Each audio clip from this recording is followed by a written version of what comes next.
the main, and every week I think about doing this, but almost never do. You know, because a lot of times there'll be listings for like what the big hits were. Yeah. Which is sort of a disconnect when you think about WRFL in general. It's like, we don't play the hits anyway. But unless it's something by the Everly Brothers. Unless it's something by the Everly Brothers. Then we play it every single time.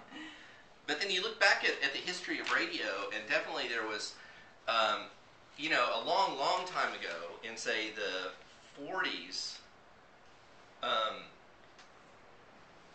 it was terrible. It was terrible, the stuff they would play, the stuff that was on the charts. Things like How Much Is That Doggy in the Window? Yeah, that's pretty bad. Just really bad songs. And then, like, into the 50s, it became, like, more interesting. Like, in 1955, on this day, the #1 song in the country was Cherry Pink and Apple Blossom White, the Perez Prado song by the Perez Prado Orchestra. Anyway, by the way, if you like that, you'll love Big Maracas. And I'm not sure where they're playing next. I'm sure someone's gonna Facebook me here in a second and tell me. But I believe they've been known to play that. And if not, you'll just enjoy everything else they play. So here's part of our little hit parade thing. We did that. Then we did, in 1963, the #1 song in the country was It's My Party by Leslie Gore. And we heard a Brian Ferry version of that. And I do love that. Yeah, that's an improvement over the original for sure. Now, some people would say that Madonna owes everything to Leslie Gore. So, I don't know. Or at least something. And then here's what happened. And this is what made me do this. In 1971, the #1 song on the charts was Brown Sugar by the Rolling Stones. And in 1979, the #1 song on the charts was Hot Stuff by Donna Summer. I like both those songs, but not enough to play them. Yeah. And so I had just decided not to do this when I realized that the Rolling Stones have a song called Hot Stuff. So that's what we heard instead.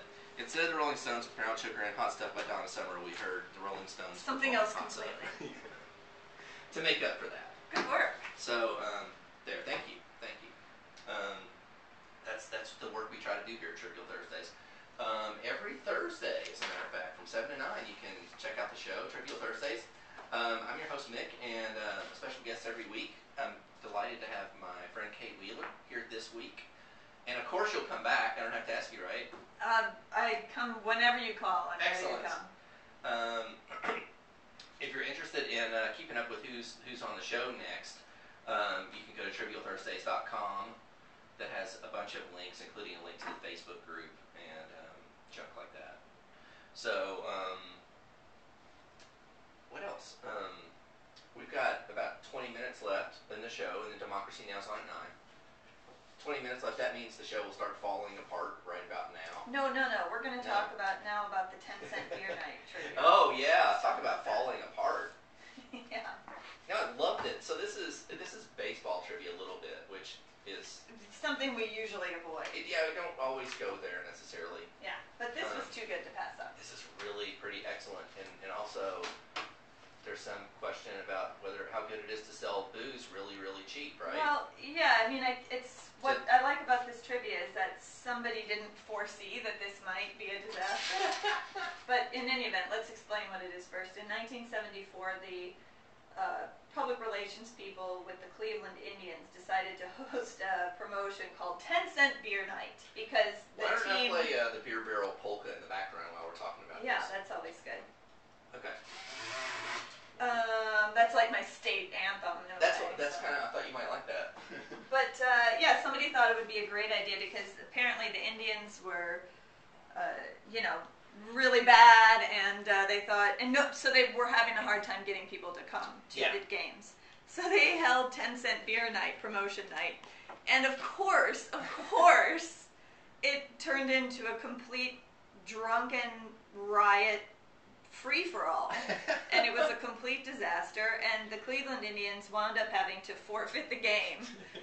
Because drunken people like stormed the field and were just, it was a melee. It made it impossible to even play. And I can't believe that somebody didn't foresee that was a possibility. Of course that's going to happen.